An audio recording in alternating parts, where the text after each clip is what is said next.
मित्रांनो, Maharashtra law CET 2026 साठी असणारी करंट अफेअर्सची MCQ सिरीज आपण सुरू केलेली आहे. त्या सिरीजमधील आजचा हा दुसरा व्हिडिओ असून आपण आज ऑक्टोबर महिन्यातील करंट अफेअर्स विषयी MCQ पाहणार आहोत. सोबतच त्या MCQचे आन्सर्स पाहत असताना त्या करंट अफेअर्सचं बॅकग्राऊंड सुद्धा डिस्कस करणार आहोत. तर हॅलो विद्यार्थी मित्रांनो, मी तुमचा एज्युकेटर अरविंद आणि तुमचं स्वागत आहे ग्लोबल ऑनलाईनमध्ये. मित्रांनो, महाराष्ट्र लॉ सीईटी 2026 साठी असणारी जी लाईव्ह बॅच आहे ती ग्लोबल ऑनलाईनमध्ये आम्ही 10 नोव्हेंबरपासून सुरू केलेली आहे. या बॅचमध्ये तुम्हाला मराठी आणि इंग्रजी माध्यमामध्ये डेली लाईव्ह क्लासेस दिले जातात. तुम्हाला जर हे डेली लाईव्ह क्लासेस अटेंड करणं पॉसिबल नसेल तर याच क्लासेसच्या रेकॉर्डिंग सुद्धा दिल्या जातात. संपूर्ण अभ्यासक्रमाच्या नोट्स असतील, 50 पेक्षा अधिक मॉक टेस्ट आणि 2000 पेक्षा अधिक MCQ सुद्धा तुम्हाला या बॅचमध्ये दिले जातील. तर बॅचला जॉईन करण्यासाठी तुम्ही स्क्रीनवरती दिलेल्या नंबरवरती व्हॉट्सअप करू शकता किंवा प्ले स्टोरवरती जाऊन तिथेही ग्लोबल ऑनलाईन ॲपमध्ये तुम्ही हा कोर्स जॉईन करू शकता. तसंच विद्यार्थी मित्रांनो, या व्हिडिओची PDF सुद्धा तुम्हाला ॲपमध्ये अवेलेबल असणार आहे. तर आजच ॲप डाउनलोड करा आणि PDF ॲक्सेस करा. तसंच विद्यार्थी मित्रांनो, जे विद्यार्थी 2027 साठी लॉ सीईटीचं प्रिपरेशन करत आहेत अशा विद्यार्थ्यांसाठी सुद्धा फाउंडेशन बॅच ग्लोबल ऑनलाईनमध्ये सुरू केली आहे. तर दिलेल्या नंबर्सवरती कॉन्टॅक्ट करून आजच बॅच जॉईन करून महाराष्ट्रातल्या टॉपच्या लॉ कॉलेजमध्ये ॲडमिशन घेण्याचं आपलं स्वप्न पूर्ण करण्याच्या तयारीला लागा. तर विद्यार्थी मित्रांनो, सुरू करूया आजच्या प्रश्नांना. प्रश्न आहे, World Mental Health Day is observed annually on which day? जागतिक मानसिक आरोग्य दिवस दरवर्षी कोणत्या दिवशी साजरा केला जातो? तुम्हाला ऑप्शन्स दिलेत ऑक्टोबर 7, ऑक्टोबर 8, ऑक्टोबर 9 आणि ऑक्टोबर 10. तर विद्यार्थी मित्रांनो, जागतिक मानसिक आरोग्य दिन दरवर्षी 10 ऑक्टोबर रोजी साजरा केला जातो. या दिवशी मानसिक आरोग्याविषयी जागतिक स्तरावरती जनजागृती करणं, समज आणि कृतीला प्रोत्साहन दिलं जातं. 2025 साठी मुख्य विषय आहे सेवामध्ये प्रवेश, आपत्ती आणि आपत्कालीन परिस्थितीत मानसिक आरोग्य. त्यामुळे या प्रश्नाचं योग्य उत्तर असणार आहे option D, 10 October. Which state has become the first in India to pass a bill amending the central wildlife protection act 1972? भारतातील वन्यजीव संरक्षण अधिनियम 1972 मध्ये दुरुस्ती करणारे विधेयक मंजूर करणारे पहिले भारतीय राज्य कोणते?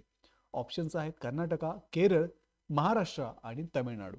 तर विद्यार्थी मित्रांनो, केरळ हे केंद्रीय वन्यजीव संरक्षण कायदा 1972 मध्ये सुधारणा करणारे पहिले भारतीय राज्य ठरले आहे. केरळ विधानसभेने 8 ऑक्टोबर 2025 रोजी वन्यजीव संरक्षण अधिनियम मंजूर केला आहे, जो राष्ट्रपतींच्या मंजुरीनंतर कायदा बनेल. वाढत्या मानव वन्यजीव संघर्षाची दखल घेत या कायद्यात वनक्षेत्रा शेजारी राहणाऱ्या समुदायांसाठी उपाययोजना करण्यात आलेल्या आहेत. वन्य पशूंनी मानवावरती हल्ला केला किंवा वस्तीमध्ये ते शिरले तर मुख्य वन्यजीव संरक्षकास त्यांना गोळी घालण्याचा, बेशुद्ध करण्याचा, पकडण्याचा किंवा स्थलांतर करण्याचा अधिकार देण्यात आलेला आहे. त्यामुळे या प्रश्नाचं योग्य उत्तर असणार आहे option B, Kerala. Which organisation has launch the 4th edition of the studentship programme for Ayurveda research Ken SPARK? Studentship programme for Ayurveda research Ken च्या 4थ्या आवृत्तीची सुरुवात कोणत्या संस्थेने केली?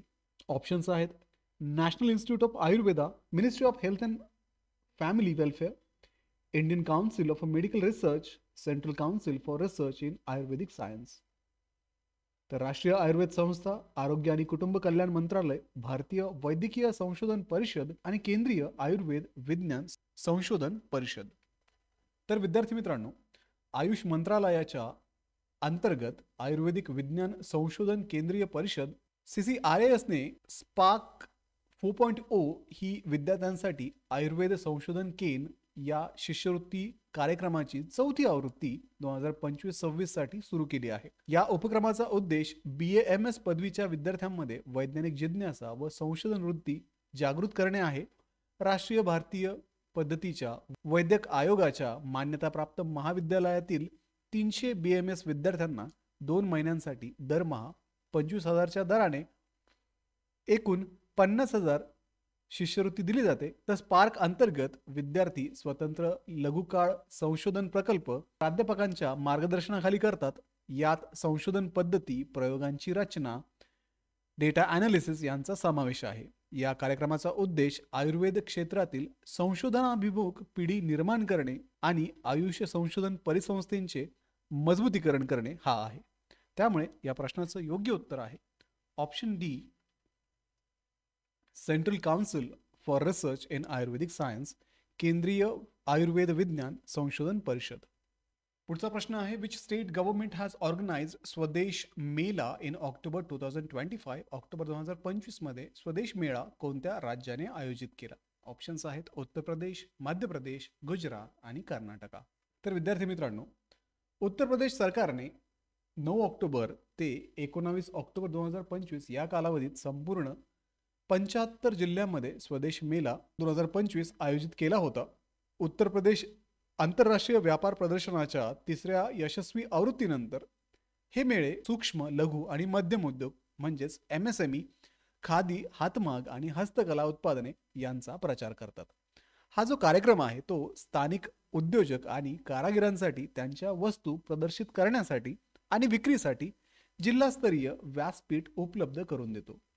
तसेच दिवाळीच्या सणाच्या काळात नागरिकांना वोकल फॉर लोकल अभियानाला पाठिंबा देण्याचे आवाहन करण्यात आले.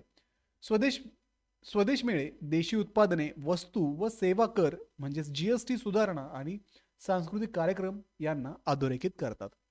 त्यामुळे या प्रश्नाचं योग्य उत्तर असणार आहे ऑप्शन ए, उत्तर प्रदेश. पुढचा प्रश्न आहे, which two agricultural initiatives were launched by Prime Minister Narendra Modi at the Indian Agricultural Research Institute in October 2025.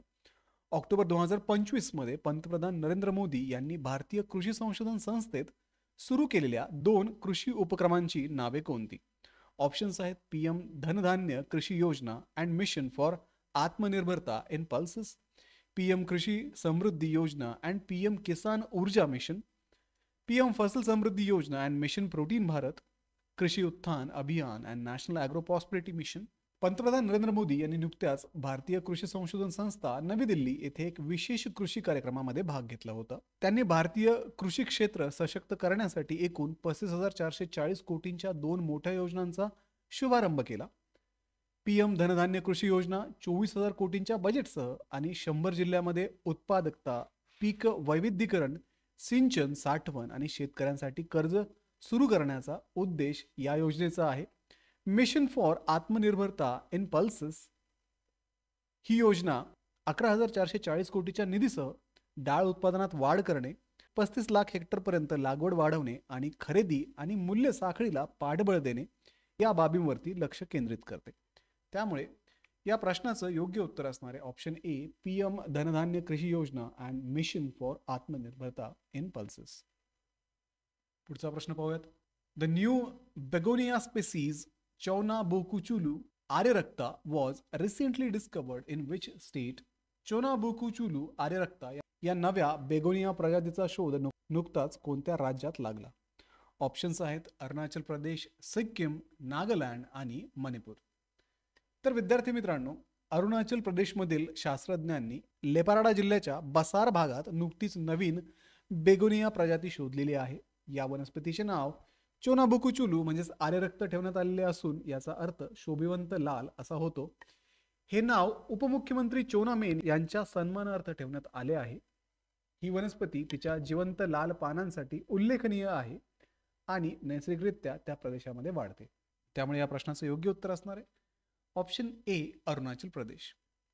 पुढचा प्रश्न आहे, the Durand Line was recently seen in news is the international land boundary between which 2 countries? Durand रेषा जी अलीकडेच बातम्यांमध्ये होती ती आंतरराष्ट्रीय स्थलसीमा कोणत्या 2 देशादरम्यान आहे? ऑप्शन्स आहेत Afghanistan and Pakistan, India and Pakistan, India and China, Pakistan and China. तर विद्यार्थी मित्रांनो, पाकिस्तान आणि अफगाणिस्तान यांच्यातील ड्युरंड रेषेवर नुकताच सीमावाद झाला. ही 2,640 किलोमीटर लांब सीमा 1893 मध्ये ब्रिटिश भारत आणि अफगाणिस्तान यांच्यात सर्वमान्य करण्यात आली होती. ही वादग्रस्त सीमा सर हेनरी मॉर्टिमर ड्युरंड यांनी आणि आमिर अब्दुल रहमान खान यांच्या दरम्यान वाटाघाट करून स्थापन करण्यात आली होती आणि इतिहासात नेहमीच तणावाचे कारण ही रेषा राहिलेली आहे. त्यामुळे या प्रश्नाचं योग्य उत्तर आहे ऑप्शन अ किंवा ए, अफगाणिस्तान आणि पाकिस्तान. पुढे आहे, Patrick Herminie won the presidential election of which country in October 2025? October 2025 मध्ये पॅट्रिक हर्मिनी यांनी कोणत्या देशाच्या राष्ट्रपती पदाच्या निवडणुकीत विजय मिळवला? ऑप्शन्स आहेत मॉरिशस, सेशल्स, मालदीव आणि कोमोरोज. विद्यार्थी मित्रांनो, सेशल्सचे विरोधी पक्षनेते पॅट्रिक हार्मनी यांनी अध्यक्षीय दुसऱ्या फेरीच्या निवडणुकीत 52.7% मतांसह विजय मिळवला. तर विद्यमान अध्यक्ष वेव्हल रामकलवान यांनी 47.3% मते मिळवली. युनायटेड सेशल्स पक्षाचे प्रतिनिधित्व करणाऱ्या हार्मनी यांचा पक्ष 2020 मध्ये सत्ता गमावण्यापूर्वी 4 दशकांपासून सत्तेवरती होता. त्यांच्या विजयामुळे त्यांच्या पक्षाला पूर्ण सरकारवरती नियंत्रण मिळवता आले असून काही काळापूर्वीच संसदीय बहुमत सुद्धा त्यांनी मिळवले होते. विशेष म्हणजे 2023 मध्ये हार्मनी यांच्यावरती आरोप करण्यात आले होते, जे नंतर रद्द करण्यात आले. ते 2007 ते 2016 या कालावधीत संसदेचे अध्यक्ष होते. त्यामुळे या प्रश्नाचं योग्य उत्तर असणार आहे ऑप्शन बी, सेशल्स. पुढचा प्रश्न आहे, what is the name of the mission launched by the Uttar Pradesh government to rejuvenate the Gomti river? Gomti नदीचे पुनरुज्जीवन करण्यासाठी उत्तर प्रदेश सरकारने सुरू केलेल्या मोहिमेचे नाव काय आहे? ऑप्शन्स आहेत Ganga cleaning mission, Yamuna action plan, Jal Shakti Abhiyan, Gomti rejuvenation mission. Ganga Swachhta mission, Yamuna action plan, Jal Shakti Abhiyan आणि गोमती पुनरुज्जीवन मिशन. तर विद्यार्थी मित्रांनो, उत्तर प्रदेशचे मुख्यमंत्री यांनी गोमती नदीच्या अखंड प्रवाहासाठी नुकताच गोमती पुनरुज्जीवन मिशन सुरू केलं आहे. या मिशनचा उद्देश नदीत प्रवेश करणाऱ्या शहरी सांडपाण्याला 95% नियंत्रित करणे. गोमती नदी ही गंगेची उपनदी असून तिचा उगम पिलीभीत जिल्ह्यातील गोमत ताल येथे आहे. ही नदी लखनौ, बाराबंकी, सुलतानपूर, फैजाबाद आणि जौनपूर यासारख्या महत्त्वाच्या जिल्ह्यामधून वाहत गंगेला मिळते. त्यामुळे या प्रश्नाचं योग्य उत्तर आहे option D, Gomti rejuvenation mission, Gomti पुनरुज्जीवन मिशन. पुढचा प्रश्न आहे, what is the name of the airfare scheme launched by the civil aviation minister to make air travel affordable and predictable? हवाई प्रवास परवडणारा आणि सुसंगत करण्यासाठी नागरी उड्डाण मंत्र्यांनी सुरू केलेल्या योजनेचे नाव काय आहे? ऑप्शन्स आहेत उडान प्लस, फेअर से फुर्सत, एअर सहायता, सस्ता सफर योजना. तर विद्यार्थी मित्रांनो, नागरी विमान वाहतूक मंत्री राममोहन नायडू यांनी अलायन्स एअरद्वारे नुकतीच फेअर से फुर्सत ही नवीन निश्चित विमान भाड्याची योजना सुरू केली. ही योजना विमान प्रवासाला स्वस्त आणि अपेक्षित बनवण्यासाठी डिझाईन केलेली आहे. या योजनेअंतर्गत तिकिटाची किंमत बुकिंग तारखेपासून किंवा निघण्याच्या तारखेपासून स्वतंत्रपणे निश्चित दराने केली जाते. ही पायलट योजना 13 ऑक्टोबर ते 31 डिसेंबर 2025 या कालावधीत निवडक मार्गांवरती लागू आहे. या योजनेचा फायदा मुख्यत्वे टियर 2 आणि टियर 3 शहरातील पहिल्यांदाच विमान प्रवास करणाऱ्या प्रवाशांना होतो. त्यामुळे या प्रश्नाचं योग्य उत्तर आहे ऑप्शन ब, फेअर से फुर्सत. तर विद्यार्थी मित्रांनो, अशा पद्धतीने आपण महाराष्ट्र लॉ CET 2025 साठी अत्यंत महत्त्वाचे असे ऑक्टोबर महिन्यातील करंट अफेअर्स या सेक्शनमधून काही महत्त्वाचे MCQ पाहिले आहेत. ही सिरीज तुमची एक्झाम होईपर्यंत अशीच चालू राहणार आहे. त्यामुळे व्हिडिओला लाईक करा, तुमच्या मित्रांना हा व्हिडिओ शेअर करा, ग्लोबल ऑनलाईनला सबस्क्राईब करा आणि सोबतच ग्लोबल ऑनलाईनचं बुक ऑर्डर करायला विसरू नका, ज्याच्यामध्ये तुम्हाला कंप्लीट सिलेबस कव्हरेज मिळणार आहे. चॅप्टर वाईज एक्सप्लेनेशन तिथे अवेलेबल असणार आहे. Topic wise practice questions, previous year question paper आणि मॉडेल क्वेश्चन पेपर सुद्धा इथे अवेलेबल असतील. प्रश्न सॉल्व्ह करण्यासाठी स्मार्ट टिप्स ट्रिक्स सुद्धा तुम्हाला इथे मिळणार आहेत. तर हे बुक तुम्हाला Amazonवरती अवेलेबल आहे. बुकची लिंक डिस्क्रिप्शनमध्ये देत आहे. आजच बुक ऑर्डर करा आणि आपल्या एक्झामच्या प्रिपरेशनला सुरुवात करा. भेटूया पुढच्या व्हिडिओमध्ये. तोपर्यंत एक्झामचं प्रिपरेशन सुरू ठेवा. थँक्यू.